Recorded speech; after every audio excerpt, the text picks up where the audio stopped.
The government shutdown entered its 22nd day today, making it the second longest shutdown in U.S. history. The longest lasted 35 days from December 2018 through January 2019. There's no end in sight this time around as Democrats and Republicans are at a stalemate.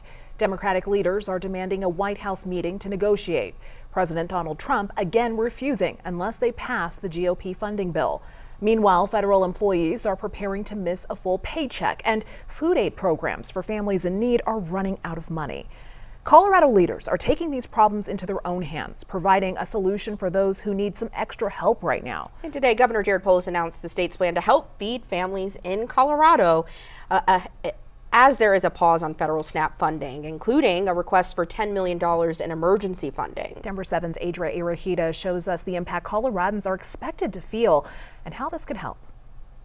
We're going to suffer. Don Washington is one of 600,000 Coloradans bracing for the absence of SNAP benefits in November. I'm going to really be depending on the food banks, stuff that I can make a meal out of, or if I'm just going to be eating soup for the month. Denver 7 has extensively reported on the growing strain on food banks, a pressing issue for state leaders. This is a lot of money that goes to kids and families to eat. In fact, it's about $120 million per month.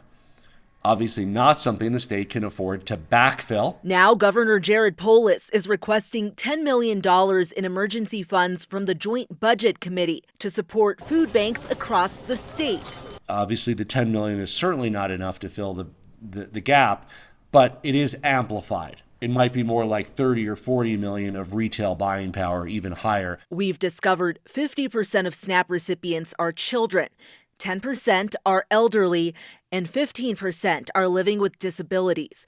Governor Polis now also calling on Coloradans to make financial donations to local food banks, since they're able to stretch those dollars further. They buy food at very good prices, very low prices. Folks on the local level are trying to find solutions of their own. Here in Adams County, it's $13 million a month. Adams County SNAP recipients make up 13% of those statewide. Commissioner Emma Pinter expressing concerns over the amount of money being requested statewide. I so love that the governor is doing this, but $10 million statewide when our spend monthly in Adams County is $13 million is really a small fraction. Still, Coloradans like Washington say anything helps. I'm hoping that this money bolsters the food banks and the farmers markets and at least give those that are really trying to make it out here a chance to make it. In Denver, Adra Irahita, Denver 7. If the request is approved by the Joint Budget Committee, the funds won't be released all at once. Governor Polis says $3.3 million will be sent out, that is, every 2 weeks until December 1st, unless, of course, the government shutdown ends in the next few weeks. Unemployment benefits are available to furloughed and laid off federal workers. I listened into a virtual town hall today where the Colorado Department of Labor and Employment urged federal workers not to wait to file a claim. Those affected by the shutdown should file for benefits the day after your last day of work. Benefits last up to 26 weeks and cover 55% of wages lost. Those benefits will have to be paid back when the federal government provides back pay.